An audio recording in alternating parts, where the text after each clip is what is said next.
आपण करूया दही चटणी। ही दही चटणी आपण ठेपल्याबरोबर सकाळी जेव्हा नाश्ता करू किंवा पराठ्यांबरोबर सुद्धा, म्हणजे कुठलाही स्टफ पराठा किंवा साधा प्लेन पराठा, तवा पराठा त्याच्यावर खायला सुद्धा खूप छान लागते। दही चटणी आपण थालीपीठ, ज्वारीचं थालीपीठ, भाजणीचं थालीपीठ किंवा समजा घरात कधीतरी असं होतं पाहुणे येतात आणि आपल्याकडे नारळ नसतो, तर पटकन काय बरं त्या पदार्थाबरोबर द्यायचं, किंवा जेवणात सुद्धा डावीकडे आपण पानावर जे पदार्थ घेतो, चटणी वगैरे कोशिंबीर करतो, तर पटकन कोणाला तर ही दही चटणी बाजूला करून एक तोंडी लावणं म्हणून पदार्थ होऊन जातो। अगदी खूप वेळेला आपल्या घरातल्या सुक्या चटण्या म्हणजे लसूणची चटणी, कारळ्याची चटणी, जवसाची चटणी, अगदी ह्या सुद्धा चटण्या संपलेल्या असतात आणि सकाळच्या वेळात वेळ नसतो की नारळ फोडा, त्याची चटणी करा, बरोबर आहे, तो खवा, चटणी करा।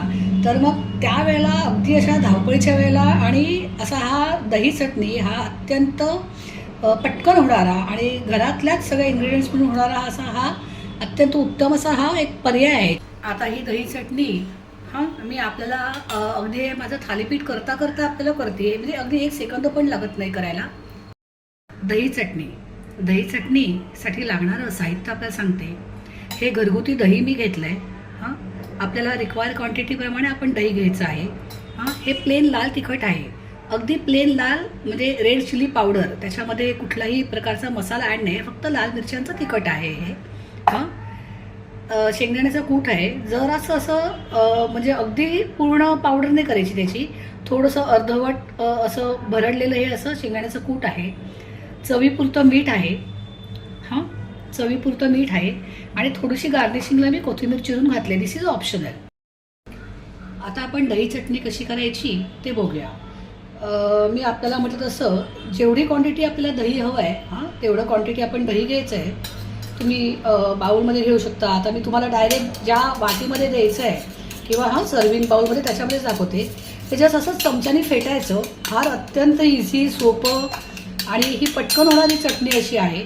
रिक्वायर्ड क्वांटिटी ऑफ मी दही घेतलं आहे, बरोबर, आणि हे जस्ट असं हे होममेड दही आहे, मी हे ताजं दही लावलं आहे, बरोबर। जस्ट दही असं थोडंसं फेटायचं।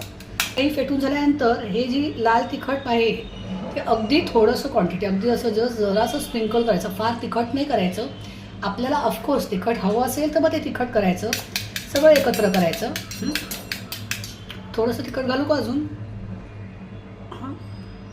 थोडंसं तिखट घालते मी अजून, कारण हे थोडं ताजं तिखट आहे केलेलं माझं, थोडं त्याला ते तिखट आहे।